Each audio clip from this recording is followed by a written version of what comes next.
who would you take to be your starting quarterback at Auburn this coming season?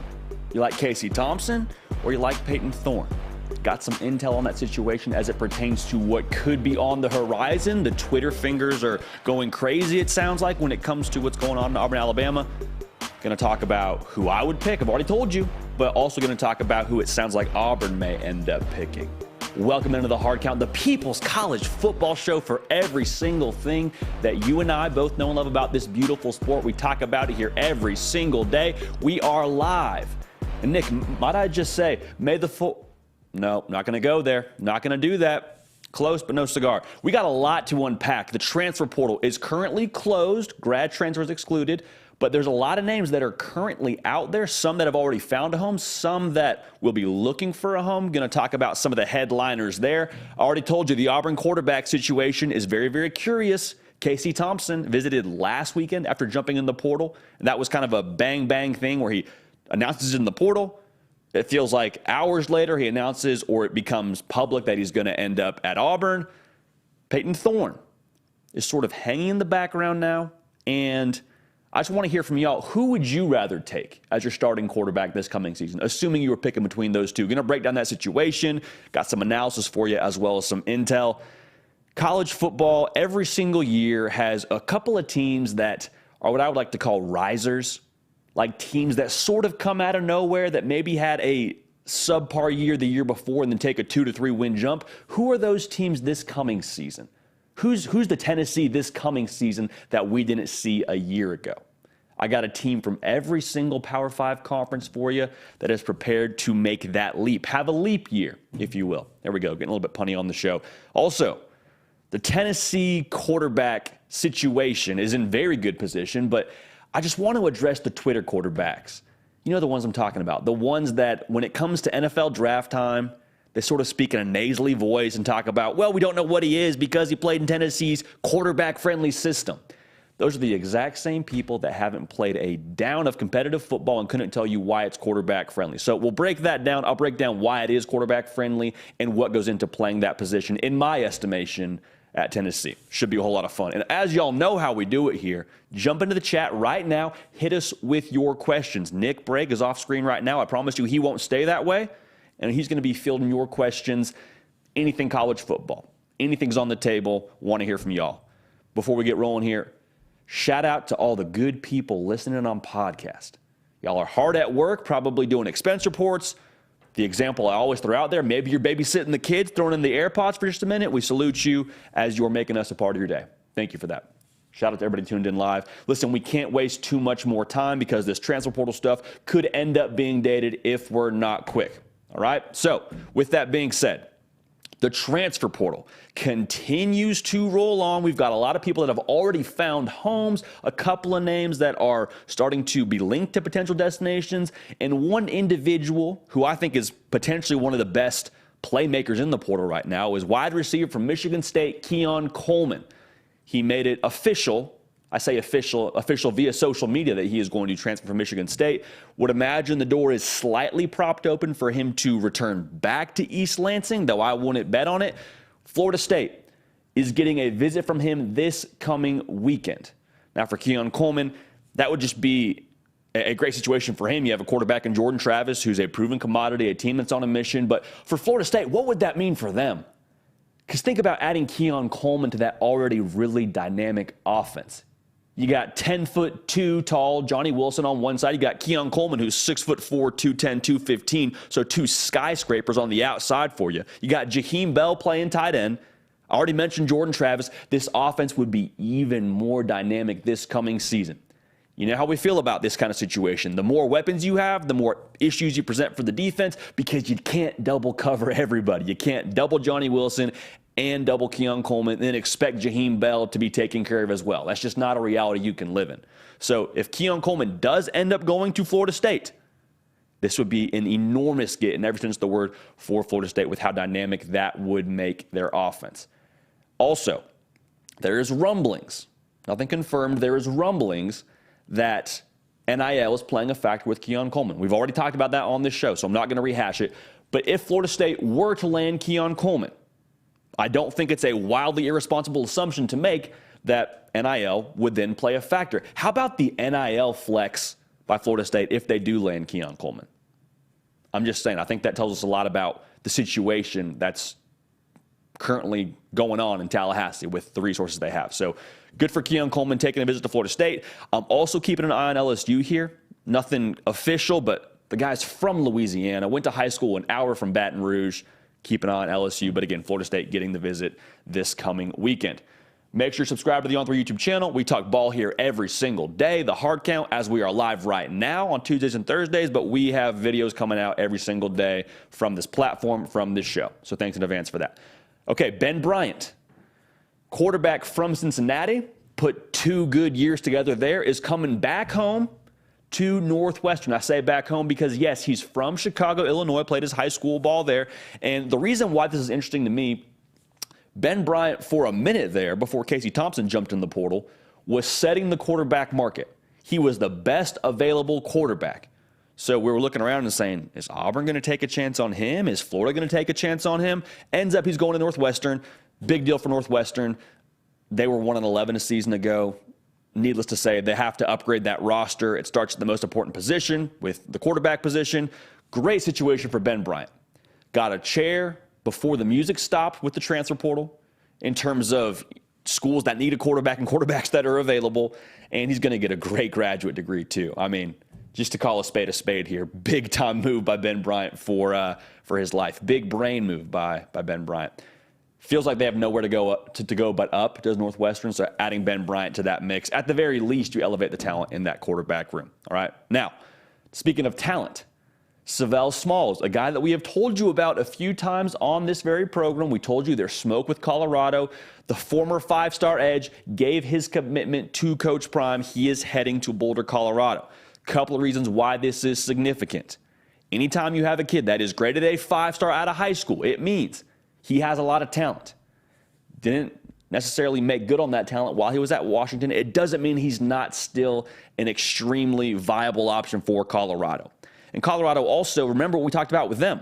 They need help in the trenches. You got to build it wide. You got to have the big boys on the defensive line if you want to have a chance in modern college football.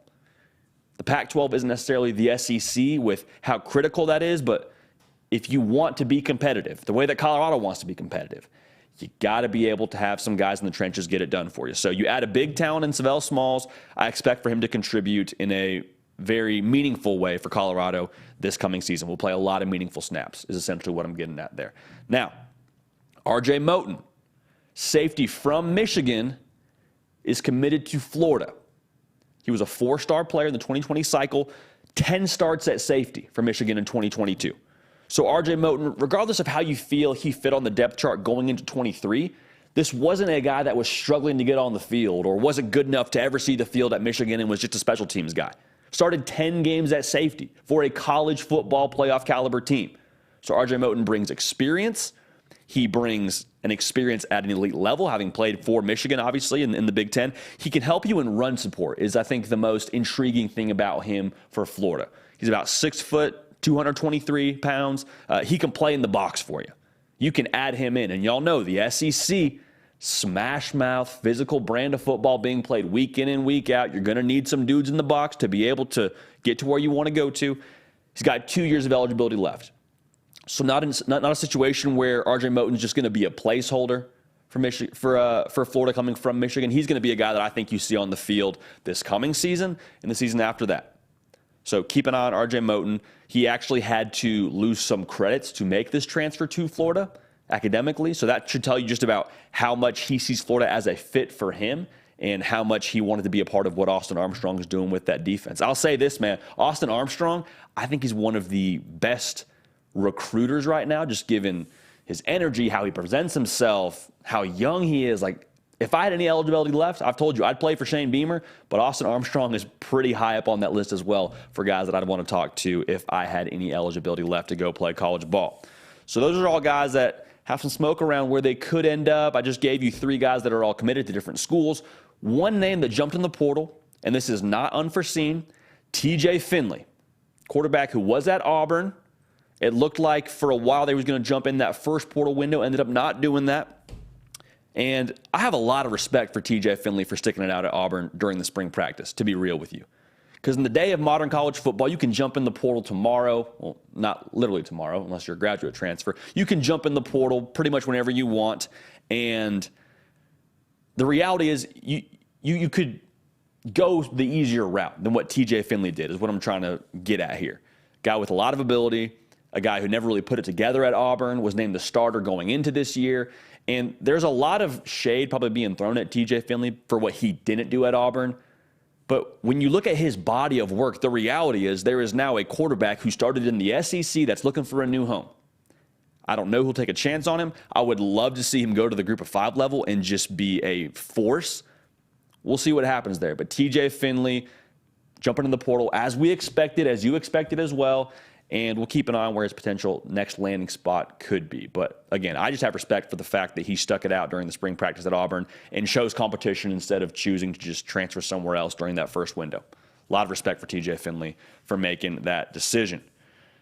All right, appreciate everybody tuned in live. Go ahead and throw us a like here as we're rolling. Glad to have you all a part of this operation. A lot of new faces, a lot of new names popping up in the chat. For those of you that are tuned in live, shoot us a question. Nick Bray keeping the queue right now. We're going to get to those at the end of the show. Okay, so now this is the topic that we had on the thumbnail to get this thing rolling, so I imagine that's why a lot of y'all are here. Auburn finds themselves in a very interesting situation when it comes to the transfer portal quarterback market. Casey Thompson jumps in the portal from Nebraska. Hours later, sounds like he's taking a visit to Auburn, visited Auburn this past weekend. And so we're all kind of waiting with bated breath saying, like, all right, is Casey Thompson going to commit to Auburn? Does Auburn have their guy? The week sort of wears on. And then yesterday, it really started to bubble up that Payton Thorne in Auburn had a lot of buzz around him potentially ending up being the transfer portal quarterback that Auburn likes. So the rumblings, and again, I want to be clear, these are rumblings. These are not facts being reported. The rumblings are that Auburn really likes Payton Thorne. The rumblings are that they prefer Payton Thorne. That's not confirmed. That's not a report. That's just the rumblings, okay? So with speculation here, we can kind of deduce why that might be. The first reason being he gives you 2 years, not one. So what does that mean? If Payton Thorne is your starting quarterback in 2023, he could also potentially, if he chooses to come back, be your starting quarterback in 2024. And it keeps you, if you're Auburn, from having to go back to the portal a second year. Keeps you from having to go back to the portal and do this whole song and dance a second time in a row. With Casey Thompson, he also has the issue of the shoulder surgery he's coming off of. So a guy who gives you 1 year, and a guy who, if he hits a snag in his health, let's say that shoulder surgery doesn't quite heal or progress the way that you would hope it does, well, then you took a shot on a transfer portal quarterback and you got nothing out of it. You're back to square one playing whoever you were eventually going to play, regardless if you missed on both these guys. So that's not ideal. I think the intriguing thing about this is if Casey Thompson was Auburn's choice, would it not have already happened? Would it not have already been a thing where we know that Casey Thompson and Auburn are going to be a match? I'm not saying they won't eventually still take him, but the longer this thing wears on, the visit was this past weekend. Okay, it's Thursday now. We're almost into the next weekend. If it was a fit, if it was a take for Auburn, would they not already have pulled the trigger? Would both sides not have already pulled the trigger? I think that's intriguing. The smoke is that Payton Thorne has graduation this coming weekend at Michigan State, which is why there hasn't been any rumblings about him visiting just yet. Now, again, they're playing this very close to the vest. We're just kind of putting 2 and 2 together with Auburn having no decision right now when it comes to the transfer portal and a quarterback. And when you look at Michigan State's graduation dates and Payton Thorne being up for graduation. So that's how we see that right now. So what does Payton Thorne bring to the table? In my mind, brings a lot to the table. We'll talk about that in a second. Make sure you subscribe. Make sure you follow me on Instagram. Make sure you follow me on Twitter at JD Piquel. Listen, we got to do it. Okay, I understand you probably don't like that we plug the subscription thing a lot, but to be honest, it helps us do more of what you want to see. And so it's something that we thank you for in advance. All right, so we'll leave it at that. What does Payton Thorne bring to the table for Auburn? He brings experience and proven production. A 2-year starter who's thrown 49 touchdowns, over 6,000 yards, 60% completion percentage. Translation, with Payton Thorne, you know what you're getting. You're not guessing at what kind of player he is. He's got a 2-year resume for you. On top of that, he's a proven leader. is a 2-year captain at Michigan State. So anytime you go to the portal and add anybody, much less a quarterback, the question is always there. Hey, what kind of character are we introducing to the locker room? What kind of person are we introducing to this locker room? Because the person aspect, I would argue, is just as important as the player aspect when you're dealing with team chemistry in a situation that's as fragile as Auburn is with so many transfers and being in the first year of a new staff. So Payton Thorne, who knows what happens if he goes to Auburn, but the people at Michigan State, man, they would follow him. He's a 2-year captain there. So I think that speaks volumes to the kind of addition he would be to that program. So I was talking to one of y'all via direct message on Twitter, and you posed a really good question around this quarterback situation. And the question was essentially, hey, why does it feel like we're just getting to pick here? This is an Auburn fan speaking. Why do we feel like we just get to kind of have our pick of Casey Thompson or Payton Thorne? There's other schools that need quarterbacks. Florida's been sprinkled into this conversation just a little bit here and there, but it really feels like Auburn gets to pick who they want here. Why is that? Well, the first is I think Auburn has the most appealing situation. The scheme is up-tempo, it's RPO, it's quarterback-friendly, which we'll talk about here later in the show what quarterback-friendly entails. It's the most ideal landing spot.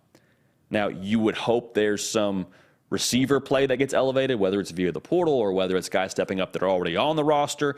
But where else would you go that's as ideal as an Auburn with the scheme and then the staff that's in place as well that has a track record working with quarterbacks? Florida, I think, is a great option in terms of, probably the NIL availability there, the branding of being an SEC school, the potential to compete for a job. But Florida also already brought in a transfer quarterback in that first window. So, kind of take your pick there. You get to go to a place like Auburn, which has Hugh Freeze, Philip Montgomery, both strong track record working with quarterbacks. I think Auburn will get to pick here who they want. And so it's not a matter of Auburn is somehow, just the only spot, but I think they're the best spot. And that's why I think you're getting to have this conversation around Casey Thompson versus Payton Thorne. I think you get to pick which one. And to go on record here, I think Casey Thompson is more dynamic. So that's, for my money, why I would go with Casey Thompson. But for the reasons why Auburn, it sounds like, or you would imagine, is leaning towards Payton Thorne, I think that's totally fair. And so to predict what I think will happen, I think Auburn will actually end up getting Payton Thorne. I think he'll be your starting quarterback, and that's how I think this whole thing's going to go. The timeline, who knows, man? It's the transfer portal. The transfer portal doesn't care about anybody's feelings or anybody's agenda. So with that being said, I do think Auburn will actually end up going with Payton Thorne, and I think they will land him whenever that does happen. So we'll keep an eye on that, but that's how we feel about the situation at Auburn. Now, Auburn, they're going to have their work cut out for them this coming season. Going to have their work cut out for them. New staff. The SEC is brutal. But could they be a riser? Could they be a team that makes that leap in 2023, has a leap year, so to speak? I went through the 5 Power 5 conferences and just picked out one team that I think is going to be in that position, at least, to make a huge jump forward in 2023. I want to preface it with this. I am not picking next year's TCU. I'm not predicting any of these teams to go play for the college football playoff. Heck, I'm not even picking any of these teams necessarily to go and win their conference, though they could very much so be capable of that. I'm talking about teams that had a decent year last year, some not so decent year, in terms of improvement. That's what we're really trying to gauge here. So let's start with the Big 10. It's no secret, I like Wisconsin. I like Wisconsin a whole heck of a lot. Luke Fickell knows how to win games. I'll be real with y'all. I have a crush on Wisconsin. Let's not make it weird. Let's just keep this thing moving. For me, Wisconsin is all about the formula that's being tweaked in Madison. I trust the new formula they're going to go with. Because think about what Wisconsin has been historically. 3 tight ends, playing with fullbacks. You have visions of neck rolls on the offense at the fullback and tight end position that comes to mind. Like, that's kind of the identity of what they've been previously. Now, the good news is for Wisconsin fans, I don't think that identity is going anywhere. They're still going to be physical. They're still going to want to absolutely beat the ever-living snot out of you. That's going to be what they still want to do. However, like I said, the formula is being tweaked, so you take another element of the aerial assault that Phil Longo is bringing to the table, that Tanner Mordecai is bringing to the table. You went and hauled in quite a few transfer portal wide receivers. You bring that to the table. So now what does that mean? Physical identity plus wanting to sling the ball around the yard a fair amount. What does that mean? It means you have an opportunity to be balanced. And balanced football teams play complementary football, and they usually win a lot of football games. So last year, Wisconsin, they won 6 games in the regular season. Luke Fickell showed up, won a bowl game. To be real, he's undefeated at Wisconsin, never lost so far. I think the formula change works. I would not be surprised if we saw Wisconsin win somewhere around 9 games in 2023. Keep in mind, too, the Big 10 West is wide open. It is as open as it gets. I think Wisconsin, they have a very real chance to make some noise in that side of the division and potentially make some noise within that conference. So I like Wisconsin to be one of my riser teams and to be the team that makes the biggest leap, for my money at least, in the Big 10. Make sure you subscribe. Make sure you follow me on Twitter and Instagram at JD Pickell. Appreciate y'all rocking with us, okay? Listen, the SEC is a beast of a conference. No easy weeks in the SEC. Kirby Smart talked about it. It felt like every single press conference, whether they beat Kentucky on the road or whether they drubbed another team at home, every single week. It's tough in the SEC. So who do we have to look a little bit closer at for who could make a jump in 2023? Y'all, we're going right back to College Station, Texas. Jimbo Fisher and company, they won 5 games in 2022, but here's where I stand with Texas A&M. You can only keep talent down for so long. It's only a matter of time until talent eventually figures it out, puts it together, and then goes and does what talent is capable of doing. In short, Texas A&M has a lot of pieces. I think it's a matter of time before they put them together. Now, some of y'all are saying, whoa. Were you not watching the transfer portal and all the guys that jumped up out of College Station, Texas A&M? I hear you. I'm with it. I saw that. But here's the deal. Since 2020, Texas A&M has recruited the number 6 class, the number 8 class, the number 1 class, and then last year the number 15 class. In short, there's a lot of talent still on that roster, guys that haven't transferred out. So with 77% of the defensive production returning that allowed 23 points a game, sprinkling a quarterback that could be that guy in Connor Wegman, and then also you add Bobby Petrino to the mix, a little chiropractor protocol, just a little bit of a tweak here, tweak there, and bam, A&M's a new team. That could be the difference. So for A&M, 5 wins last year. Would not be surprised in the slightest if they made a 2 to 3 win jump and finish this upcoming season 8-4. I think that's very realistic. So Texas A&M is my jump team, my riser team, my leap year team in the SEC. We're going to stay in the Lone Star State. We're going to head to the Big 12. And we're going to make our way over to Lubbock, Texas. Somebody else saying Lubbock, Texas. Texas Tech, yep. The Red Raiders, 7 wins last year, plus a bowl win against SEC team Ole Miss. Now, they're not just all hype right now, okay, because they had wins against Texas. Like I said, they had a win against Ole Miss. They bring back 75% of the production on the offensive side of the ball. Tyler Shuck. Not Tyler Show, Tyler Shuck. I expect to be playing quarterback for them game 1. Here's the thing, man. With Texas Tech, they will go to war for Joey McGuire. That's the kind of coach he is. That's the kind of culture they've cultivated over there. That's the kind of feel I get when I talk about Texas Tech and what I've seen from them on the field. And culture is a funny thing because we talk about it a lot with South Carolina too. It's just tough to account for, man. You don't get to pull up a roster and look at how many guys they have with stars next to their name and say, yep, that's culture. No.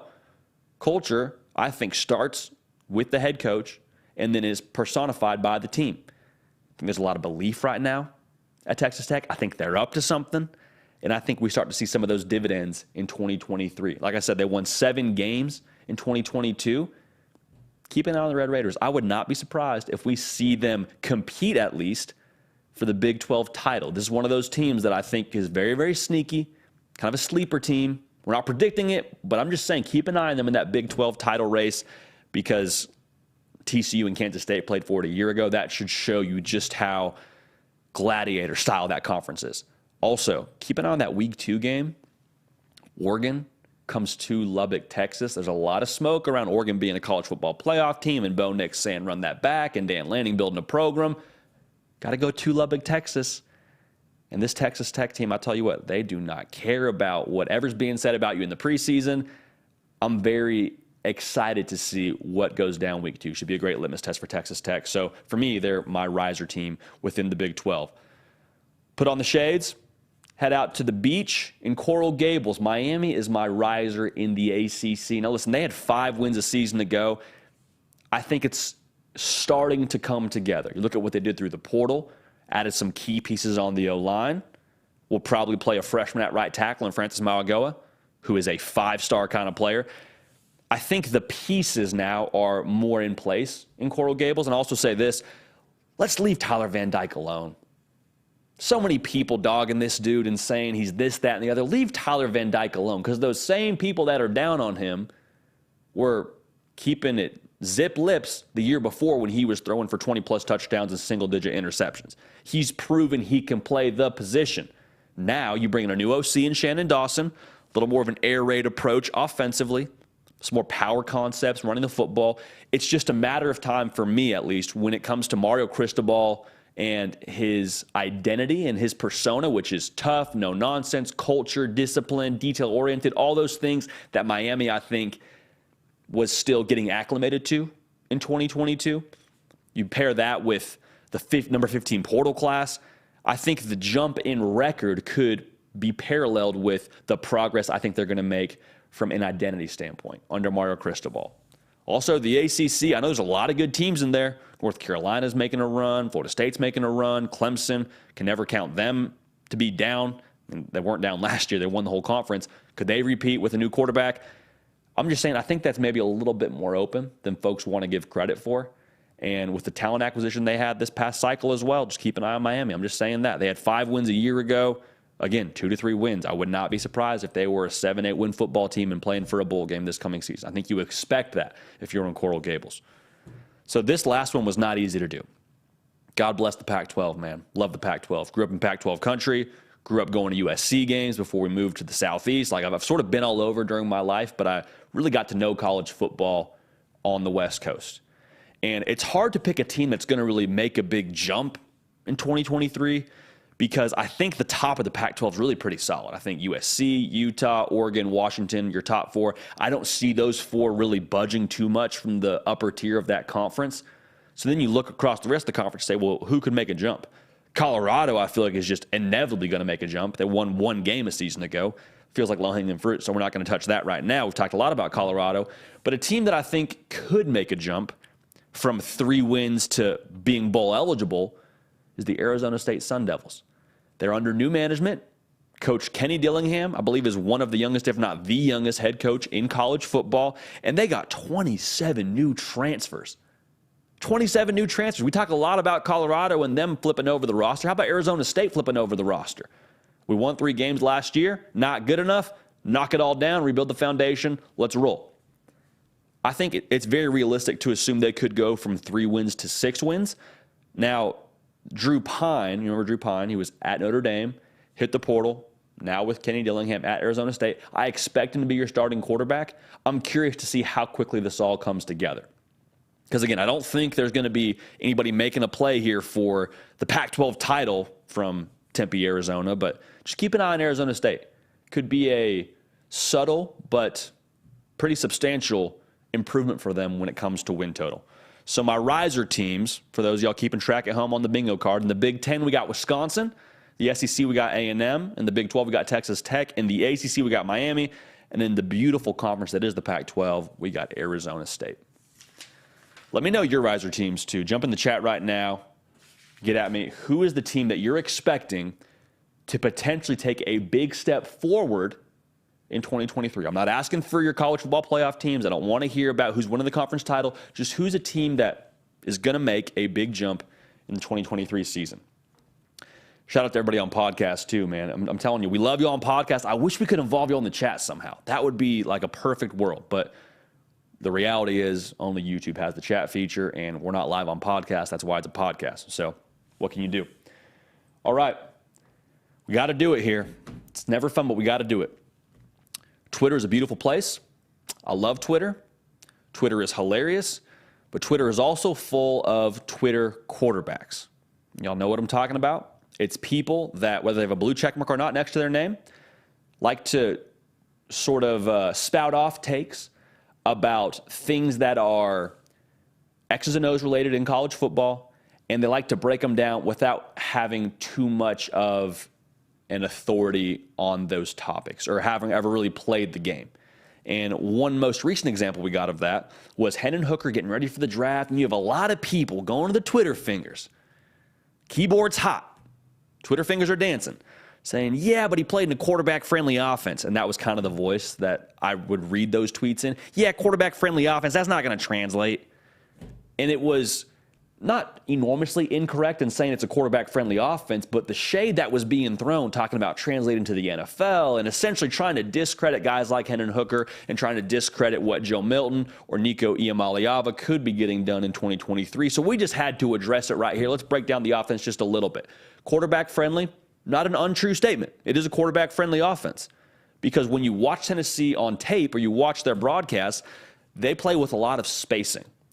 And spacing essentially can be summed up in when you watch where their wide receivers align on the screen. They're very much so spread out, and it's not uncommon to see the wide receivers lining up darn near on the sideline. Like they're trying to make the defense cover every single blade of grass. You get 53.3 yards of width to work with. Josh Heupel says, cool, we're going to take advantage of all of them. Now, why is that quarterback friendly?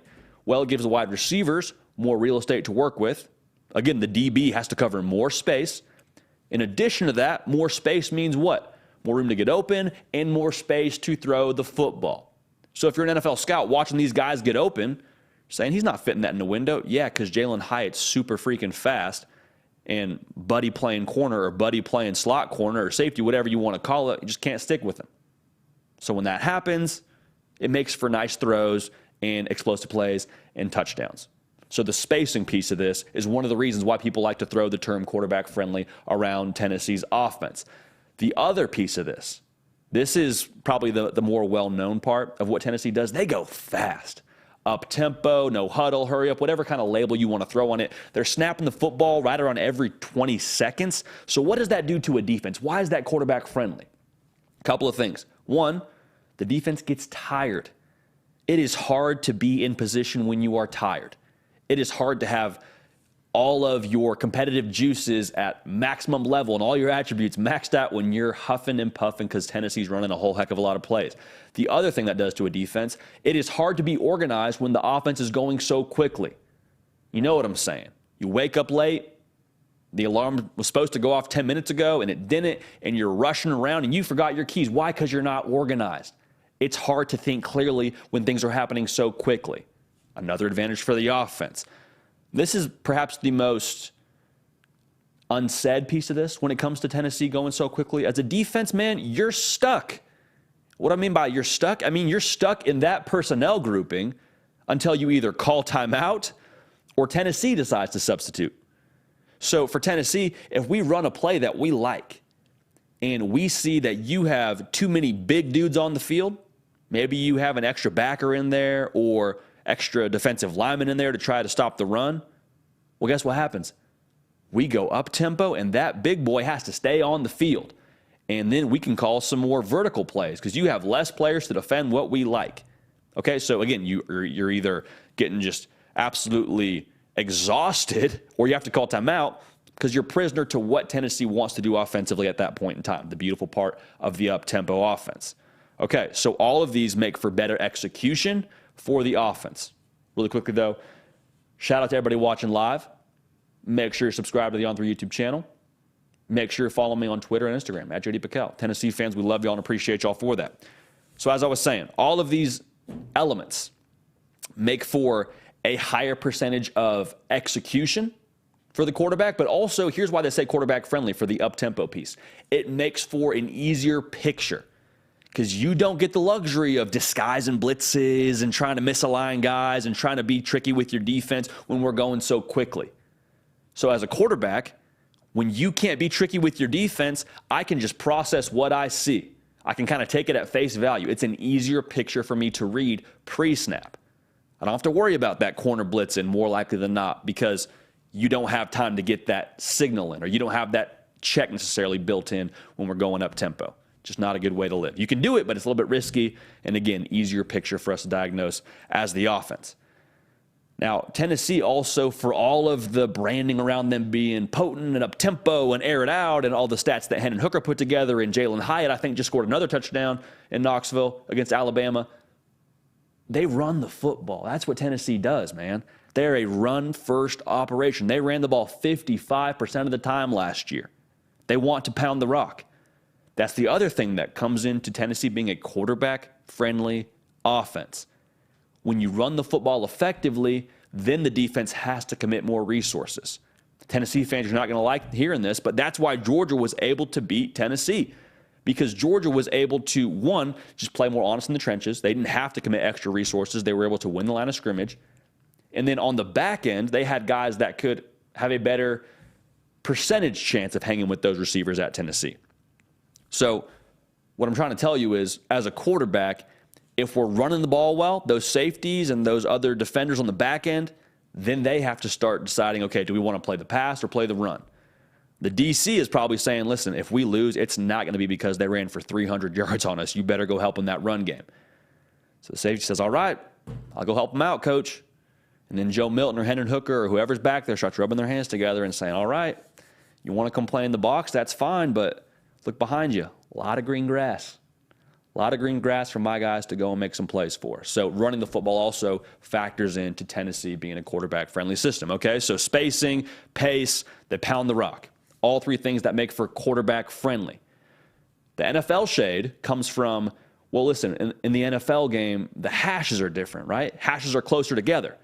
So when you line up on the right or the left hash, it's essentially the middle of the field. And so NFL scouts or NFL commentators, rather, are saying it's not going to translate because that offense doesn't work in the NFL. You don't get plays like that in the NFL. Okay, I hear you. I don't even think that's untrue. But what I would say is it doesn't mean that you still can't execute at the position. Like, guys being open in this offense, that's great. It's what you would dial up if you're calling plays. I don't think you should penalize Tennessee quarterbacks because they play in an offense where guys get open.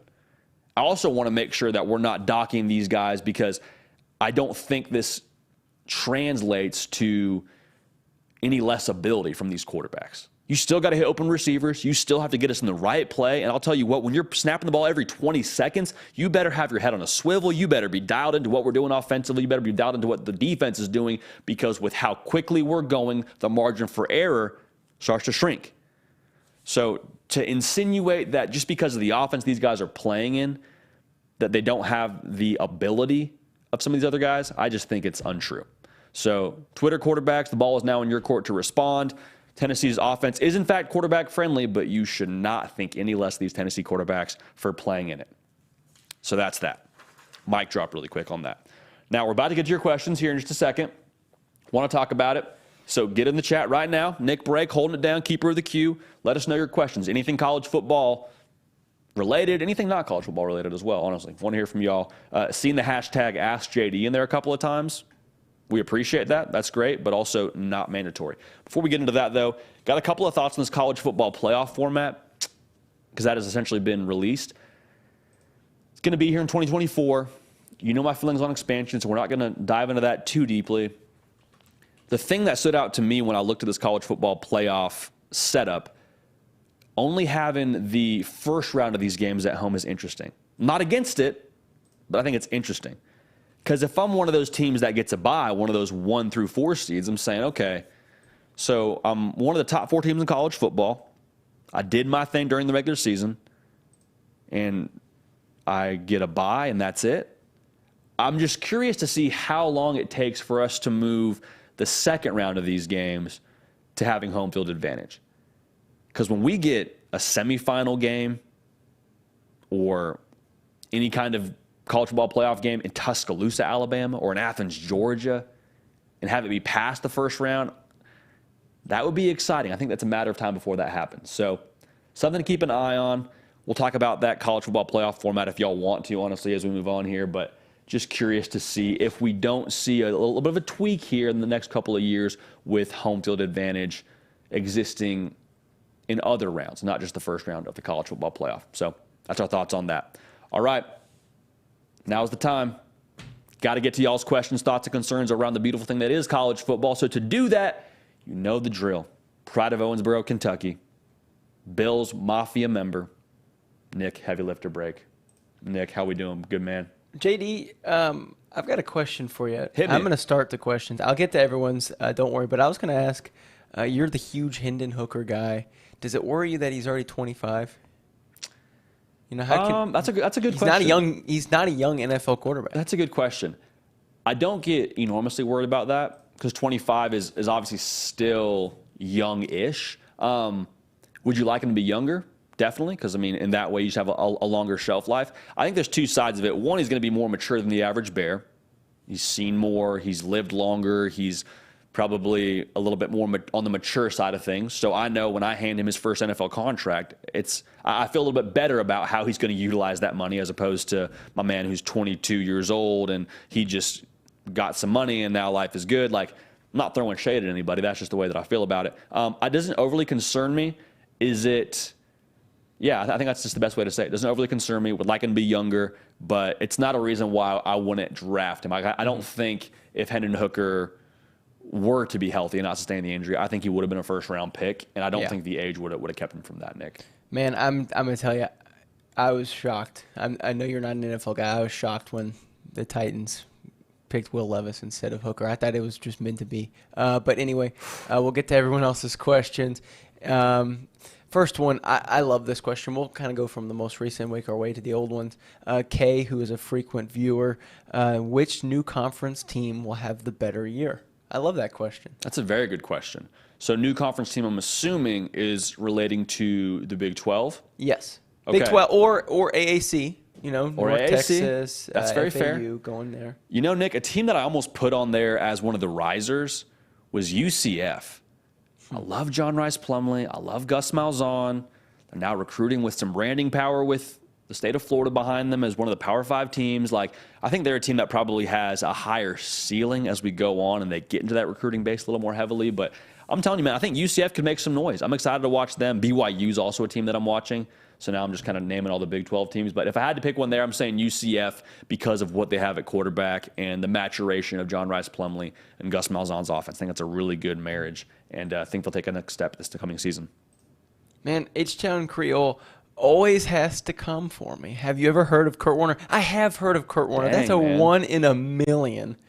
Dang, they're coming after you. 1 in a million, my friend. What'd you give that movie, by the way, the Kurt Warner movie? I couldn't stand the movie. Couldn't stand it? It was the most cliche movie I've ever seen. Yeah, great story. Great story. Maybe could have put a little bit more into that budget. Well, his story is such a Hollywood story that it doesn't even make for a good movie, you know? That's true. The real version is better. It's one of those where you're like, man, they got to make that a movie. And if they had come to somebody with that script, it would have got thrown away. It's like, if you're going to execute it that way, maybe we should have thrown away that script. Precisely. Bygones be bygones. Another frequent viewer, Briley, JD, for question time. If the Heisman voters could only nominate defensive players, who are your top 3 hopefuls for the year? Ooh, this is a good question right here, Nick. This is a very good question. If they could only nominate defensive players, who are we looking at? Harold Perkins, I think, is going to get a lot of preseason buzz just because of what he does with wreaking havoc and how he's going to play all over the field for LSU. So I think Harold Perkins is absolutely on that list. I'm trying to think who else is on here, Nick. Let's see. I think Abdul Carter is another havoc wreaker, someone that we were really high on over here, Nick, with what we did with him in the industry rankings. Charles Power was much higher than the rest of the industry when he came out of high school, whereas number 11 at Penn State. Say it all the time on here, but you don't get to wear sticks on your jersey at Penn State and be a linebacker if you're not that guy. And he was that guy as a freshman. So I got Harold Perkins, got Abdul Carter. Nick, I've been high on this guy for a minute. I really think Deshaun McCullough is going to be a dude. Mm-hmm. I really do. I know that he's still in a position battle right now at Oklahoma to be that starting cheetah, but just the length and the speed, him playing at Brent Venables' defense is going to get to do a lot. So Deshaun McCullough, Harold Perkins, Abdul Carter, those are the 3 that I'll name right now. I would also keep an eye on Billy Bowman if we're staying in Oklahoma. I think he's going to be a guy that has an all Big 12 season. One more for you, Nick. They asked for 3. I'll throw one more in there. How about JT Tuimoloau? That's who I was going to say. Freak show. I couldn't remember how to say his last name, so I'm glad you said it. Dude, he wreaked havoc against Penn State. He's a guy that I think is going to have to be in that conversation, especially if Ohio State does what we all think they could do. So those three guys, plus JT Tuimoloau, and Billy Bowman's probably not a Heisman guy, but just came to mind when we talked about Oklahoma. So Tuimoloau, Deshaun McCullough, Harold Perkins, Abdul Carter. We'll go for a fave 4 there if we're just nominating defensive players. Great question, though. We'll take it. This next question kind of came towards the beginning of the show, and now I found it. Sorry, guys. Corey Williams, do you think Georgia finally has a 1,000-yard receiver this season? Good question. Very good question. So Georgia's just so balanced, and they spread the football around so much a season ago to where that wasn't something that we saw. Nick, I'll say this. I don't know how many catches he'll get because of just how much attention he's going to get and other guys benefiting from it. Brock Bowers has to be at the top of the list for Georgia if you're going to pick a 1,000-yard receiver. I think you feel a little bit more confident with what Carson Beck could do downfield, and if there's a little more of a tendency to stretch the ball vertically with him at quarterback. And I hesitate to talk too much about that because I worry about us getting into Stetson Bennett slander, and we never want to do that on the show. Yeah. But no, I think Carson Beck and Brock Bowers could be a dynamic connection. If I had to pick a 1K yard receiver for Georgia this year, it'd be Brock Bowers. They're just going to be so balanced, and they're going to spread the ball out to so many guys. I wonder if it'll happen this year. So I'll lean towards doesn't happen this year, not because Georgia doesn't have some dominant receivers, just 1,000 yards is hard to do, and they have so many guys that can catch the rock. But if we are picking someone, we're picking Brock Bowers. Okay. JD, lots of people right now talking about Alabama in the chat. Love it. I have never seen this sentence in my life. Hot Dog Water says, I'd be pleased if Bama was a 7-win team this year.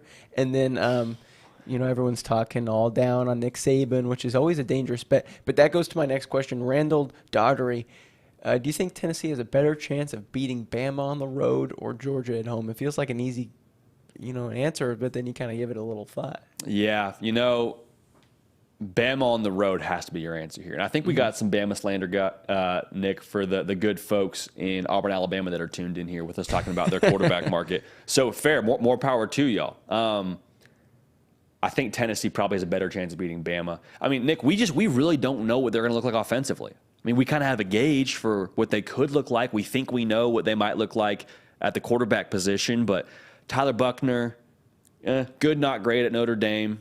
He's familiar in the system. He's Tom Reese's guy, but is he someone that really scares you? Jalen Milroe, lackluster in his one start against Texas A&M. Ty Simpson, we don't really know anything about him, but we saw him in the spring game.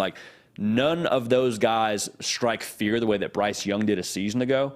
And this team last year was extremely dependent on Bryce Young to will them to victory a couple of times. So 7 wins for Bama, I think, is extremely irresponsible. I would not touch that with a 35-foot pole. But even so, if I'm picking for Tennessee, who I like them to have a better chance at beating, Bama and Georgia, I 1,000% lean Bama on the road opposed to Georgia at home. But hopefully, Nick, we get to see one of those in person. That would be a blast. Yeah. Maybe both. We'll see. Why Maybe not both? Kay, while you were talking transfers and then all the stuff with Auburn, TJ Finley to Michigan State, wouldn't that be the old switcheroo? That would be a switcheroo. That would definitely be a switcheroo. I'm just curious because I think Michigan State likes who they have in that quarterback room. There's some rumblings as to maybe that being the reason why Payton Thorne left. TJ Finley, man, I would love to see him go G5. I really would. I would love to see him go G5, tear it up, and then this time next year have a conversation about him ending up on an NFL roster somewhere. That would be my situation I'd love for him because, he faced a lot of critics when he was at Auburn, and a lot of them are warranted, to be fair. Didn't necessarily light it up, but the fact that he still came back to Auburn, went through spring practice, I have tremendous respect for that. So did he handle it perfectly? No, of course not. None of us do. But I love that he at least fought for his job and went through spring practice. But no, I would not bet him to go to Michigan State, but would love to see him end up at the G5 for TJ Finley. Yeah, I think this is because I used to cover back in college Conference USA football all the time. UAB, who is now in the AAC, would be the best fit for a TJ Finley. Hey, it'd be really cool. Just down the road. So I think a G5 school, yeah, it would make sense too. I didn't even think about the Alabama thing. One final question, Briley. This isn't our last one, but trying to throw fire into our friendship. How do we get the NCAA to stop making rules to shorten the game that we look forward to all year? It's a fair question, but JD and I have different opinions on. Yeah, we do have different opinions on that, and that's okay. That's all right. Yeah, that's all right. Do we want to hash this out a little bit, Nick? We can if you want to, but I mean, I am so, like, we have 160 people watching, and everyone's going to be against me here. So yeah, that is true. So we won't choose violence necessarily. Just to give a thought on it. Just to give a thought on it. My thing is, I think Bradley makes a great point. We only get 12 a year for a regular season, and shortening them doesn't sound appealing. My thing is, and Nick, you might even agree with this, I don't think college football is going to capture this like drastically new fan base by them shortening games. No. Like if you're not watching college football right now, that's fine, but you're not going to say, oh, they're now they're not stopping the clock, so the games will be shorter. Yeah, actually, my Saturday opened up. Like, I think NFL fans are NFL fans, college football fans are college football fans. There's definitely some overlap in that Venn diagram, but I don't see the play here as much, Nick. Am I off base here? You're not, but no one in this chat will agree with me, because you have said it best. You know, everyone in here in May are diehard college football fans. But I'm just thinking, like, casual fans. Like, my mom has always said she'd love to watch more college football, but it's our whole Saturday down the drain for one game, which obviously we'd say is a Saturday well spent. But, you know, that's what I'm thinking. I think maybe the casual fan, maybe ratings would be better, but you've got to appeal to your diehards before you address casuals. That's fair, man. Why not just keep it how it is? Diehards eat first. Plus, they're not going to shorten anything. They're just going to do it where they can have more commercials. So there it is. And we all know that. That's the only thing we really should change, is they should take out a break or two per quarter. But I think this is a really good fun fact from Mike Gilbert. Tyler Buckner, as a junior in high school, was #1 in the country for total yardage. Over 7,500 yards, JD. Lit it up. What's he going to be at Alabama? Lit it up. So to be fair, for some context, played at a smaller school in the San Diego area. So it wasn't like he was necessarily playing against like 4- and 5-star talent every single week. But still, I mean, Tyler Buckner to lead the country in total yardage, that's still something to be said for. So the guy can play some ball now. He's done it at Notre Dame. He showed you in the bowl game. He's a guy for you. I'm just curious if he's going to make Alabama a wildly more, concerning opponent for teams week in and week out. But again, I'm not saying Bama's not still Bama. Do not get it twisted. I'm just saying I am holding my breath as to who starts at quarterback and what they bring to the table here, Nick. We got one more question for us to get out of here? We have one more. We'll get back on topic. This question to end the show is from Jason. I think they're a Gators fan. Why hasn't Florida reached out to any quarterback? Billy has so many question marks, and it's a Florida Gator native. That's kind of a Florida Gator native. Sorry. The good people in Gainesville. No, Nick, that's a great question. I appreciate you teeing it up. Appreciate you holding down the chat. Same time Tuesday? Same time Tuesday. Beautiful. We'll do it again Tuesday, 10 a.m. Central, 11 a.m. Eastern. Listen, this is a very valid question for the Florida Gators. Coach Billy Napier.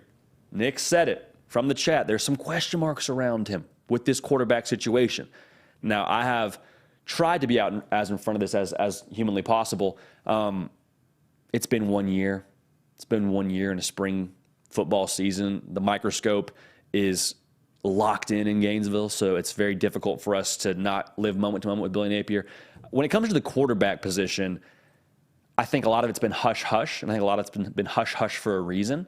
I'm speculating here, but I think they are in the market. If they find a guy they like and like enough to throw into battle with a Graham Mertz or a Jack Miller, I think I'm watching the Auburn situation very, very closely if I'm a Florida Gator fan, because I think Auburn has the pick between Payton Thorne and Casey Thompson, and I think whichever one of those guys ends up being on the outside looking in, if I'm Florida, I at least have a conversation. I at least reach out, completely honest. We can't promise you anything when it comes to playing time, but we think you're better than what we have in-house right now. That's the way that I would lean. I think Casey Thompson or Payton Thorne is an upgrade and the most talented guy in that room if they step into Gainesville tomorrow. So with that being said, we've also talked about this. if you don't like a Casey Thompson or a Payton Thorne for your team, if you feel like they're not going to give you a chance to be substantially better, that's fine. That is completely fine, because you know what? In 2023, whoever plays starting quarterback for the Florida Gators, whoever's QB1, as we like to say, they're going to be, I believe, a little bit more of a game manager. There's a negative connotation to it. It's not a negative term I'm trying to throw around here. I just mean you're going to hand the ball to Trevor Etienne. You're going to hand the ball to Montrell Johnson. You're going to watch them run for some yards. And then guess what? When those safeties creep up, kind of that key phrase we've kind of coined around here, when the safeties creep up, when there's some real estate to throw to, Ricky Pearsall, go get open. Indy Jean, go get open. Whoever it is, whoever goes and gets open for you, hit that shot. I don't need you to be Bryce Young. I don't need you to be C.J. Stroud and just totally be the engine behind the offense. Hit the open shot. So Graham Mertz and Jack Miller, I think, are both capable of that. Otherwise, they wouldn't be at Florida. But, yeah, I mean, I think you probably should go after somebody. That would just be my feel when it comes to the Florida Gator quarterback room. So the soap opera that is the transfer portal will continue to roll on. All eyes of the nation are on Auburn, Alabama, to see if we do end up getting somebody, either Casey Thompson or Payton Thorne, to end up being your starting quarterback. Again, I've said it. I've gone on record. I think Payton Thorne will end up being their starting quarterback, while I would probably lean towards taking Casey Thompson from my program. But Hugh Freeze makes a whole lot of money to coach football, and I think he's got a pretty good feel on what's best for his football team. Listen, we're back on the air live on Tuesday, 10 a.m. Central, 11 a.m. Eastern. If you want to make sure that you don't miss when we do go live, hit the bell on this channel. You can also find us on podcast, Apple, Spotify, wherever you get your podcasts. Type in The Hard Count with J.D. Pickell in that search bar. You'll find us. It'll be a good time, all right? So for everybody tuning in here, we appreciate y'all. We love y'all. Nick Brake lifting heavy. This is your college football show, all right? We're going to keep this party rolling. We will see y'all next time.